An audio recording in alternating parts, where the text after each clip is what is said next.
안녕하십니까. 9월 10일 추석에 즐거운 날입니다. 가족들과 좋은 시간들을 보내고 있습니까? 오늘 구원의 날, 또 명절의 날, 추석의 날이 되어서 가족들이 하나님의 구원에 이르고 또 가족이 한 마음으로 하나님 안에서 한 뜻을 이루는 오늘 가족이 되는 추석의 날 되기 바랍니다. 기도합니다. 하나님 감사합니다. 토요일 오늘 새벽기도 특별히 오늘은 명절을 맞이하여서 가족들이 함께 떡을 떼고 음식을 나누는 시간입니다. 가족들의 소중함을 알아서 우리가 영적인 가족, 하늘의 가족도 나중에는 우리가 한 마음으로 서로 사랑하고 은혜를 베푸는 가족들이 되게 하여 주옵소서. 오늘의 말씀이 추석과 함께 늘 기억하는 삶이 되게 하여 주옵소서. 예수님의 이름으로 기도합니다. 예, 오늘은 누가복음 5장과 6장의 말씀인데 주제들이 참 많습니다. 여러 가지 주제가 있지만 그것들 추석에 성경을 읽으면 좋겠지만 최대한 제가 요약을 해서 할 테니까 그래도 성경을 꼭 읽을 수 있는 기회가 되면 저녁에라도 한번 읽어보시기 바랍니다. 먼저 첫 번째로는 5장의 첫 번째 파트는 부르심입니다. 어부들을 예수님께서 부르셨습니다. 그래서 예수님을 부르셨던 이유는 하나님의 백성으로, 하나님의 형제로 부르지 않았습니다. 그거는 제자로 불렀습니다. 여러분, 제자가 무엇입니까? 제자는 예수의 가르침을 받고 그것을 전수하는 자입니다. 그래서 제자의 포커스는 전수에 있습니다. 훼손되지 않는 그의 예수의 가르침을 그대로 복음을 전수하는 자가 제자입니다. 우리는 제자인가? 우리는 제자의 삶을 살아가고 있는가? 한번 생각해보는 오늘 한 날 되시기를 바라고, 자, 두 번째 가면 이제 나병 들린 사람을 깨끗게 하시는 예수님이 있습니다. 그러니까 예수님께서는 아픔을 이렇게 아파하시고 치유하시는 예수님이었고, 또 관계가 단절된, 그러니까 그 당시에 이제 나병 들린 사람은 율법에 의하면 이렇게 분리가 되고, 또 만진 사람은 또 격리가 되고 단절이 되고 이렇게 부정한 사람으로 되었는데 예수님이 친히 만지십니다. 그러면서 단절된 것들을 회복해 나가는 예수님의 모습을 우리가 볼 수 있는데요. 자, 세 번째로 가면은 중풍병자를 고치시는 이야기를 합니다.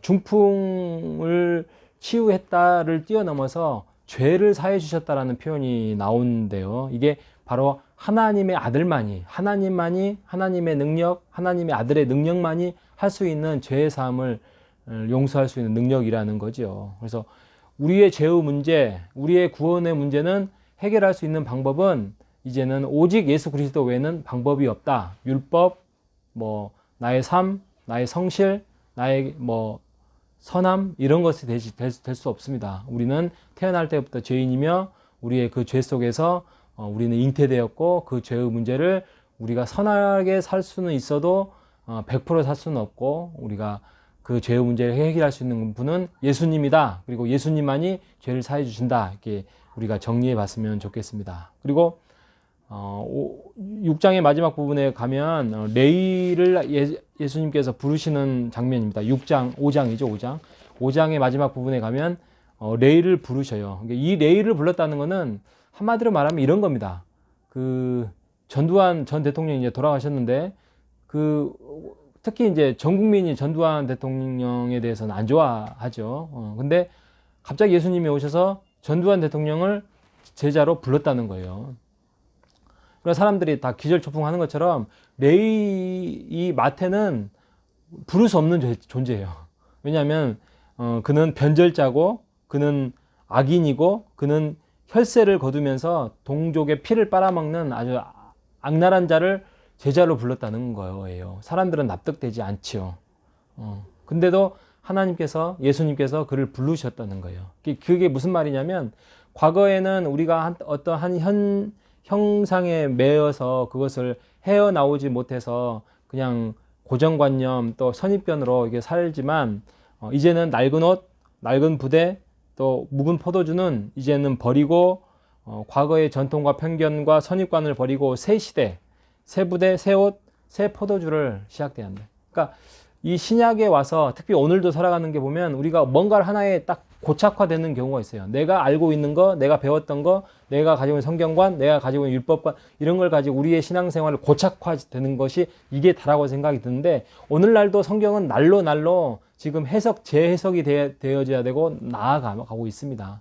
물론 그게 신구약의 조화와 또 하나님의 그 말씀의 조화로 속에서 신학을 했던 사람들과의 어떤 또 여러 가지 책들을 통하여서 우리가 조화를 이루어야 되겠지만, 성경은 하나로 고착되지 않습니다. 80년대 다르고 90년대 다르고 2000년대 다르고 2022년대 지금 달라진 상태에서의 하나님의 나라는 점점 성경으로 발전해 나가고 있다는 거예요. 그러니까 우리의 사고방식이 이거다, 나는 이렇게 신앙생활을 해왔다, 이걸 고착시켜서는 안 되는 거죠. 하나님의 나라는 고착되는 것이 아니라 우리보다도 수백 배, 수천 배 더 하나님의 나라는 우리가 알고 있는 것보다 더 많이 발전되어 있고 더 많이 열려 있다는 것입니다. 그래서 우리가 고정관념에 신앙생활에 매이지 말고, 물론 이단에 대해서 우리가 조심해야 되겠지만 하나님의 말씀을 열려있는 자세로 아멘으로 화답하고 또 믿고 또 듣고 해나가는 여러분 되시기 바랍니다.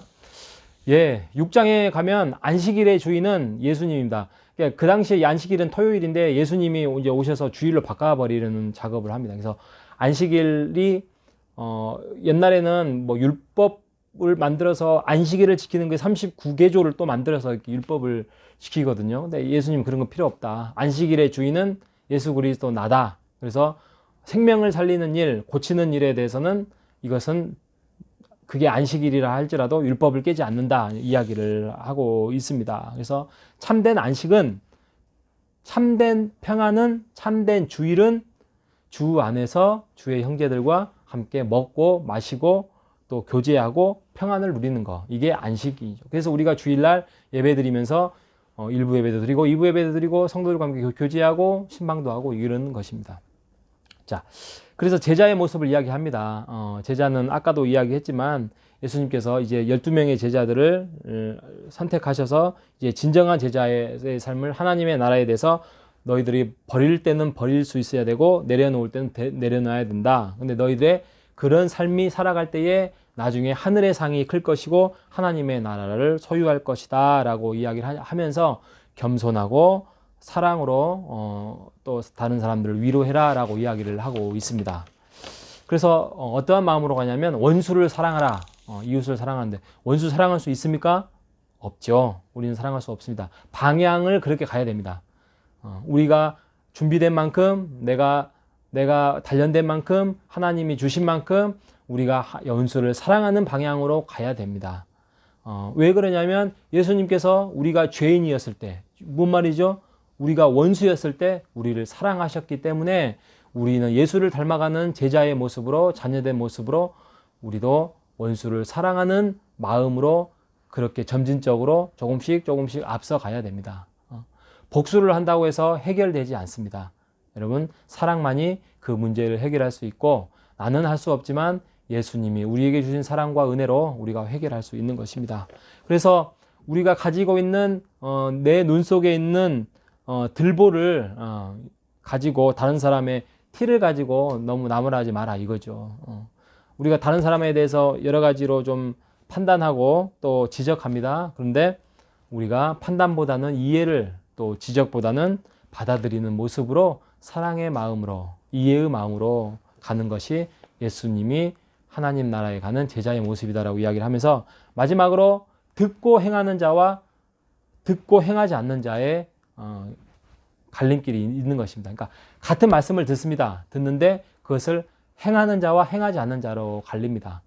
그것은 그 행함으로써의 그것을 바르게 듣고 그것을 나의 기초석으로 예수 그리스도를 받아들이는 거고, 내가 듣긴 들었지만, 말씀을 들었지만 행하지 않는 것은 내 것으로 받아들이지 않고 예수 그리스도를 나의 참 주인으로 영접하지 않는 자의 모습, 그것을 모래 위에 지은 집이라고 표현을 하고 있습니다. 여러분, 우리가 말씀을 듣고 예배를 드리고 찬양을 하고 기도를 할지언정 우리가 그것을 하고 난 다음에 우리의 삶이 돌아서지 아니하면 우리의 신앙은 헛것이 될 것이고 하나님 앞에서 꾸지람을 들을 것입니다. 우리가 명절을 맞이하여서 우리의 자녀된 자녀들에게 또 부모님들에게 정말 성실하게 최선을 다해서 사랑하고 서로 도우며 하나님의 나라를 위해서 구원된 백성으로 살아가는 여러분 되시기를 바랍니다. 기도하겠습니다. 하나님 아버지 감사합니다. 오늘 누가복음 5, 6장을 통하여서 많은 이야기가 나왔지만 특별히 진정한 신앙생활은 예수 그리스도 중심으로 우리가 행할 수 있고 또 사랑을 할지언정 우리가 원수를 사랑할 수는 없지만 그것을 향해서 날마다 조금씩 깨지고 내려놓는 자로 가게 하여 주시어서 우리가 모래 위에 지은 집이 아니라 예수 그리스도의 반석 위에 지은 집으로서의 신앙인을 살아갈 수 있도록 인도하여 주시옵소서. 오늘 하루 명절로서 기쁘게 즐겁게 가족들과 함께 잘 보내고 내일 주일을 맞이해서 주님 안에서 기뻐하는 삶을 살아갈 수 있도록 인도하옵소서. 예수님의 이름으로 기도합니다. 아멘.